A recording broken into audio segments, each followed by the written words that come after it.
Donc la TEP intermédiaire dans les baies diffus à grande cellule. Donc quel est le contexte?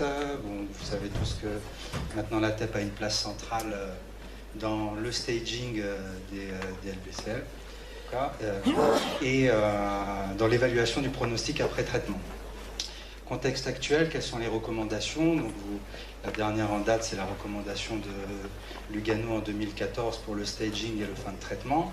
Il y a aussi les recommandations lyriques de 2016, mais ça c'est pour les réponses sous immunomodulateurs de type nivolumab. Par contre, pour la TEP intermédiaire pendant le traitement, donc là on est plutôt dans une phase exploratoire, on sait que bon, clairement elle est supérieure au scanner seul. Et il nécessite d'avoir des critères définis et de savoir les interpréter. Donc comment pourrait-on utiliser la TEP pour changer d'attitude thérapeutique, c'est-à-dire avoir une stratégie thérapeutique guidée par la TEP? Et donc pour essayer de comprendre ceci, il faut répondre à deux questions. Quel timing des TEP et quels sont les critères que l'on peut utiliser? Donc là c'est juste pour vous rappeler ce que c'est que le TEP scan. Hein. Il faut le voir comme un triple outil qui associe une dimension imagerie de détection, parce qu'on est capable de détecter des entités métaboliques très fines, de quelques millimètres. Une dimension biomarqueur avec l'activité métabolique, et une dimension morphologique, parce que derrière cette activité métabolique, on est capable d'analyser ce qui se passe. Et donc c'est la confluence de ces trois dimensions, détection, activité métabolique et morphologique, qui permet de diminuer le cercle d'incertitude du diagnostic. La quantification, donc qu'est-ce qu'on utilise pour quantifier cette activité métabolique? Bon, vous la connaissez, c'est la SUV. Bon, en tout cas, vous connaissez la SUV max, parce qu'il y a d'autres SUV, pas que la SUV max. Donc juste pour vous compreniez bien, la SUV max, que c'est l'intensité maximale dans un voxel, dans un pixel. C'est-à-dire que là, dans cette zone délimitée tumorale, on va dire, la SUV max, c'est ce pixel, et rien d'autre. D'accord? Donc quand on vous dit SUV max, c'est ça, et pas autre chose. Donc vous avez d'autres paramètres qui existent, qui sont par exemple la SUV pic, qui, celle-ci, c'est la région la plus chaude dans un CC. Par exemple, ici, là, deux exemples, et bien vous voyez que la région la plus chaude, donc c'est là où il y a le plus de pixels regroupés dans 1 millilitre, c'est celle-là la région la plus chaude, le SUV pic. Ok? Bon, globalement, le SUV max est contenu dans cette région-là, globalement. Mais bon, c'est juste pour que vous compreniez. Et puis vous avez la SUL, qui est la SUV normalisée sur la masse maigre, au lieu du poids. Et donc ça, c'est surtout évalué dans les critères persistes, qui sont des critères utilisés en oncologie solide. Donc quel timing? Donc, ce qu'il faut comprendre, c'est qu'il n'y a pas de rationnel biologique, tout ça. Il n'y a pas de rationnel physiopathologique. C'est plutôt un compromis statistique. Un compromis entre la valeur prédictive négative pour identifier les patients de bon pronostic et la valeur prédictive positive qui va permettre d'évaluer et de rattraper précocement les patients qui n'ont pas répondu. Quand est-ce qu'on peut réaliser une TEP intermédiaire? Après C1, après C2, après C3, après C4, après C5, plus? Eh bien, en fait, ce qui paraît intéressant, c'est C2 ou C4. Et ou C4. C1, C3, ça a rarement été étudié. Et après C5, ça n'a pas trop d'intérêt parce que c'est un peu trop tard pour rattraper le malade. Donc, attention, les informations à C2 sont différentes de celles à C4. D'accord? Parce qu'à C2, une TEP2 négative, eh bien, elle permet d'identifier les patients qui sont très chimiosensibles et donc de très bons pronostics. D'accord? Alors qu'à C4, eh bien, c'est le TEP4 qui va remplacer l'ancien scanner à mi-cure, d'accord, où l'objectif était d'obtenir au moins une RP. Okay? Et donc, quelle est la performance? Quelles sont les performances de la TEP intermédiaire? Eh bien, elle a une excellente valeur prédictive négative. Par contre, elle a une valeur prédictive positive plus faible, qui engendre des faux positifs.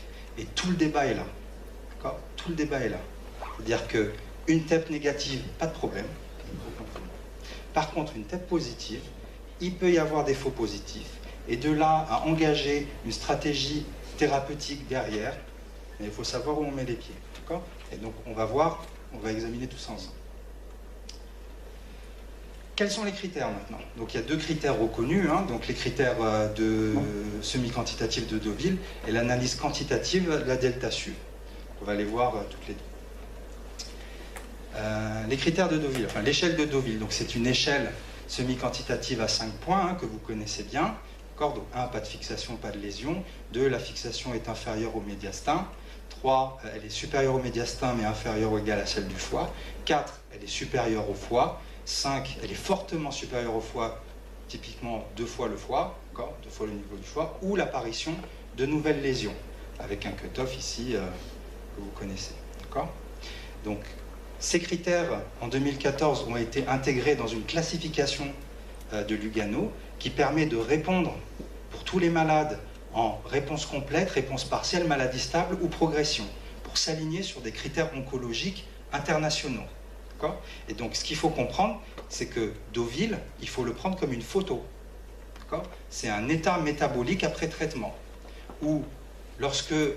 Par contre, lorsque le niveau métabolique est supérieur à celui du foie, et là, on le considère comme une photo, mais on va regarder comment était ce niveau métabolique en baseline. S'il a diminué, si la fixation a diminué, eh bien, on se retrouve en réponse métabolique partielle.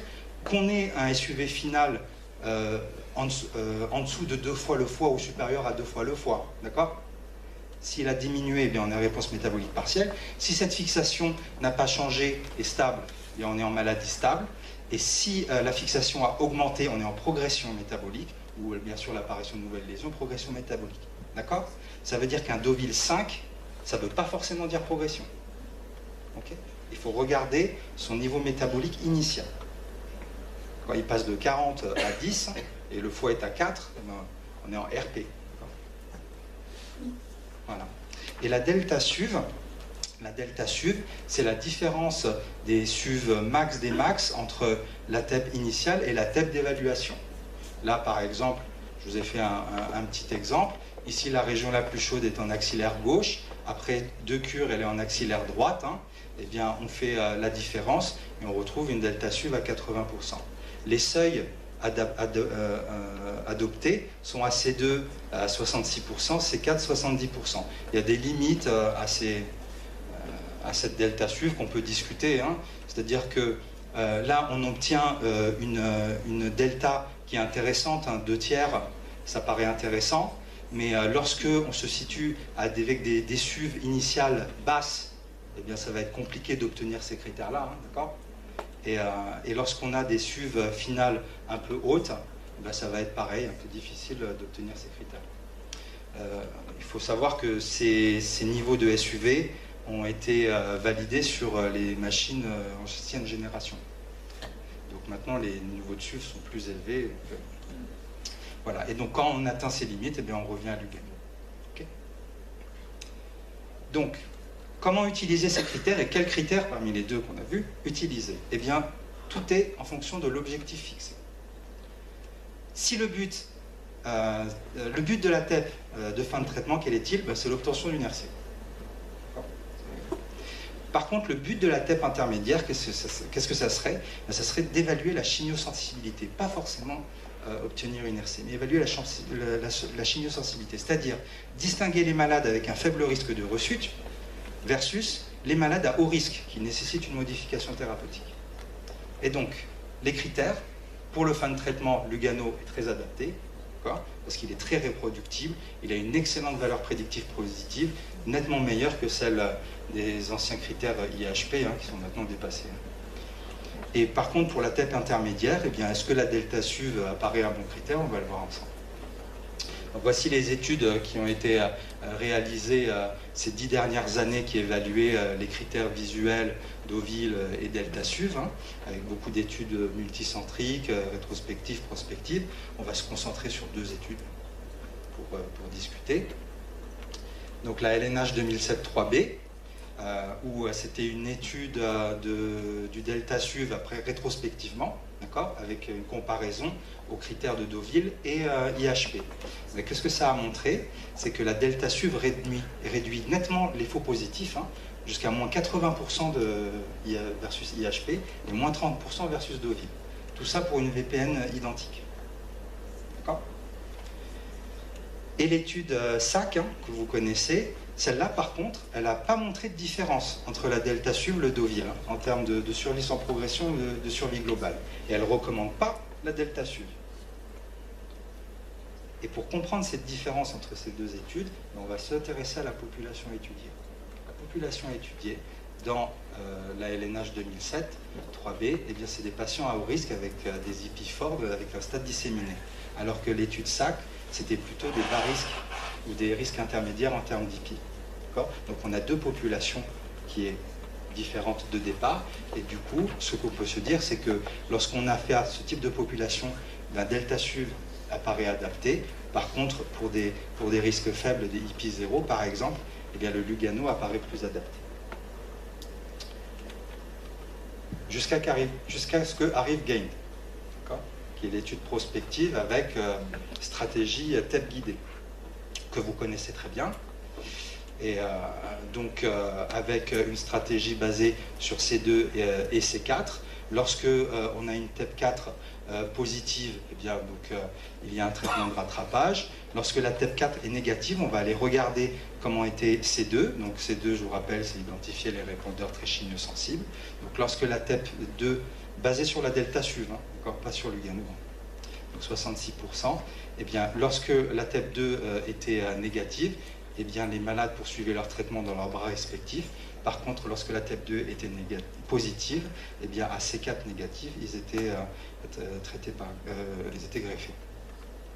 Donc voici les résultats en termes de PFS et d'OS pour la TEP. Et donc, qu'est-ce qu'a montré cette étude? Elle a identifié trois populations. Une population de malades PET2 négatifs, PET4 négatifs, donc 69%, donc de très bons pronostics. Une population PET4 positive qui reste de mauvais pronostics malgré le traitement de rattrapage.